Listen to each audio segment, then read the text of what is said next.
So HSC 25 batch কেমন আছো তোমরা? তোমাদের রুটিন তো অনেক আগেই প্রকাশ হয়েছে,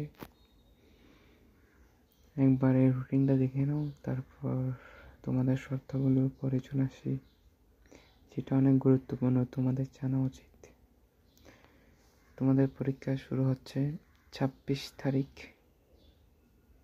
বৃহস্পতিবারে, এবং তোমাদের প্রত্যেকটা পরীক্ষার জন্য প্রায় 2-3 দিন করে বন্ধ আছে। ধরতে গেলে তোমার প্রত্যেক পরীক্ষার জন্য বন্ধ আছে। তো প্রিপারেশনটা ভালো করে নাও এখনও, কারণ তোমাদের 24 দিন মতো সময় আছে তোমাদের। ভাই আমরা পরীক্ষা দিয়েছি, পরীক্ষার আগে ভালো করে পড়লেই হবে, এত প্যারা আমার কিছুই নেই। তোমরা এটা ভালো করে দেখে নাও।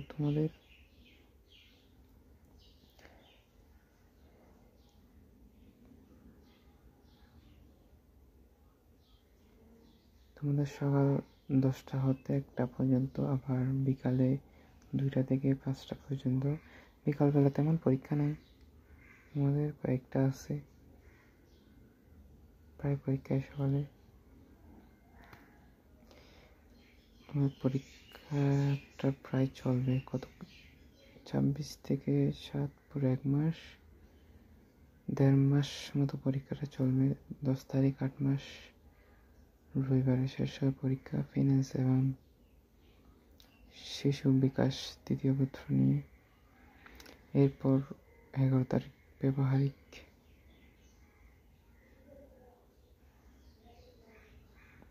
তোমরা রুটিনটা ভালো করে দেখে নাও একবার, তারপর শর্তগুলো তোমাদের পড়ায় শোনাচ্ছে। শর্তগুলো ভালো করে পড়ো, তোমাদের পরীক্ষায় যাওয়ার আগে কাজে লাগবে, নাহলে যে দুঃখে পারবে।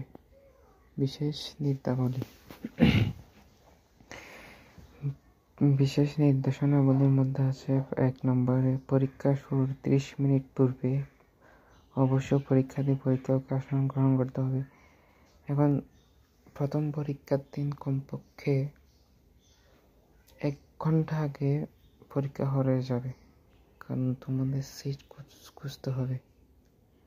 অনেকে সিট খুঁজতে খুঁজতে আধা ঘন্টা লাগাই ফেলে। তো তোমরা প্রথম দিন 1 ঘন্টা আগে যাবে, তারপরে তো 30 মিনিট আগে গেলে হবে। প্রথমে বহু নির্বাচনী ও পরে সৃজনশীল রচনামূলক পরীক্ষা অনুষ্ঠিত হবে। হ্যাঁ, প্রথমে খাতা দিয়ে দিবে, খাতা তোমরা স্কেল, তারপর রুল লেখার পর ওয়াইমার দেবে, ওয়াইমারে 30 মিনিট সময় থাকবে। এই 30 মিনিটের মধ্যে 30টা MCQ উত্তর দিয়ে তারপর প্রশ্ন দিবে, প্রশ্নে আনসারগুলো করবে। 30 নম্বর বহুমুখী নির্বাচনী MCQ পরীক্ষার ক্ষেত্রে 30 মিনিট। 70 নম্বরের সৃজনশীল CQ পরীক্ষার ক্ষেত্রে সময় 2 ঘন্টা 30 মিনিট। ব্যবহারিক বিষয় সম্বন্ধিত পরীক্ষার ক্ষেত্রে 25 নম্বর বহু নির্বাচনী MCQ পরীক্ষার ক্ষেত্রে সময় 25 মিনিট, এবং 50 নম্বরের সৃজনশীল CQ পরীক্ষার ক্ষেত্রে সময় 2 ঘন্টা 30 মিনিট। সেম তথ্যে পরীক্ষার বিরতিহীনভাবে প্রশ্নপত্র উল্লেখিত সময় পর্যন্ত চলবে। MCQ এবং CQ উভয় অংশ পরীক্ষার মধ্যে কোনো বিরতি থাকবে না। তো তোমরা অবশ্যই পরীক্ষার হলে ঢোকার আগে তোমাদের ওয়াশরুমটা সব সেরে নিবা, কারণ একটা মিনিট ইম্পর্টেন্ট। সকাল 10টা থেকে অনুষ্ঠিত পরীক্ষার ক্ষেত্রে সকাল 9টা 30 মিনিট উল্লেখিত উত্তরপত্র বহু নির্বাচনী ওয়াইমার্কশিট বিতরণ। হ্যাঁ, আধা ঘন্টায় আগে এসব দেয়, কারণ তোমাদের পরীক্ষা লিখতে এখনো দেরি না হয়। সকাল 10টায় বহু নির্বাচনী প্রশ্ন বিতরণ, আবার সকাল 10:30টায় বহু নির্বাচনী উত্তরপত্র ওয়াইমার্কশিট সংগ্রহ, সৃজনশীল প্রশ্ন বিতরণ, যেটা আগে বলছি। 25 নম্বর বহু নির্বাচনী পরীক্ষার ক্ষেত্রে সময় 10.25 মিনিট।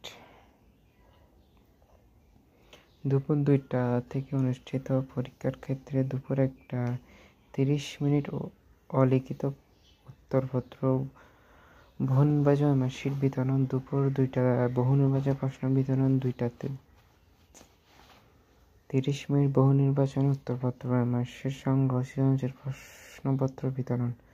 25 নম্বরের বহুনির্বাচনী পরীক্ষার ক্ষেত্রে সময় 2.25 প্রশ্নপত্র উল্লেখিত সময় অনুযায়ী পরীক্ষায় গ্রহণ করতে হবে। অবশ্যই পরীক্ষাগণে তাদের প্রবেশপত্র নিজ নিজ প্রতিষ্ঠান প্রধানের নিকট হতে সংগ্রহ করবে। এটা তো অনেক ইম্পর্টেন্ট একটা কথা, কারণ তোমাদের প্রবেশপত্র দিয়ে পরীক্ষার 2-3 দিন আগে যা তোমরা নিজ নিজ কলেজে গিয়ে সংগ্রহ করবা। পরীক্ষার দিন কেউ কলেজে যাবে না, সবাই তার আগেই পরীক্ষার রুটিন সংগ্রহ করে নিবা। তারপর পরীক্ষার দিন সকালে তোমরা সুন্দর করে নিজ নিজ কেন্দ্রে গিয়ে পরীক্ষা দিবা। পরীক্ষার্থীগণ তাদের প্রবেশপত্র নিজ প্রতিষ্ঠান প্রধান নিকট হতে সংগ্রহ করবে। প্রত্যেক পরীক্ষার্থীদের সরবরাহকৃত উত্তরপত্র, তার পরীক্ষার রোল নম্বর, রেজিস্ট্রেশন নম্বর, বিষয়কোড ইত্যাদি ওএমআর ফর্মে যথাযথভাবে লিখে বৃত্তবার করবে। কোনো অবস্থাতেই মার্জিনের মধ্যে লিখে কিংবা অন্য কোনো প্রয়োজন উত্তরপত্র পাস করা যাবে না। হ্যাঁ, এটাই অনেক গুরুত্বপূর্ণ। তুমি 100তে 100 নম্বর করলেও যদি তোমার রেজিস্ট্রেশন নম্বর এমন কলেজ যে রোল নম্বর আছে, যে তোমার প্রবেশপত্রের লেখা, ওইটা যদি ভুল লেখা, তাহলে তো আর কোনো ফায়দা নেই। তাই তোমরা আধা ঘন্টা সময় কেন দিচ্ছ? তোমাদের সবগুলো ভালো হলে দেখবা, দেখে শুনে চোখ কান খোলা লেগে দেখবে, কারণ একটা ভুল হলে তোমার পরীক্ষাটাই বাতিল হয়ে যাবে।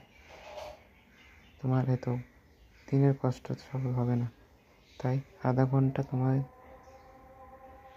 ঘন্টায় আগে পরীক্ষা হলে যাবা।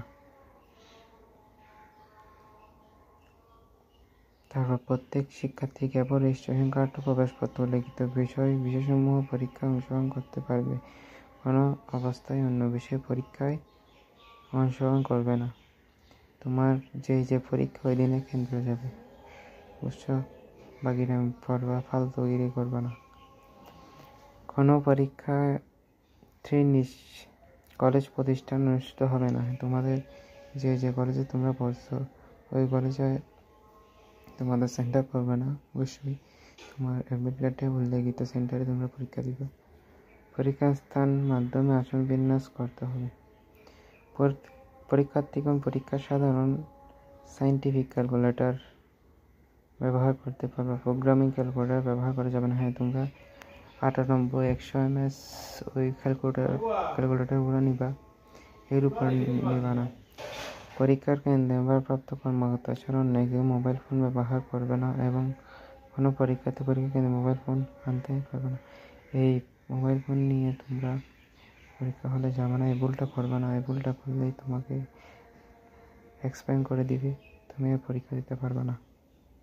বুঝছো তো? এই নির্দেশনা করেছিল, ভালো করে পরীক্ষার প্রস্তুতি নাও। ধন্যবাদ।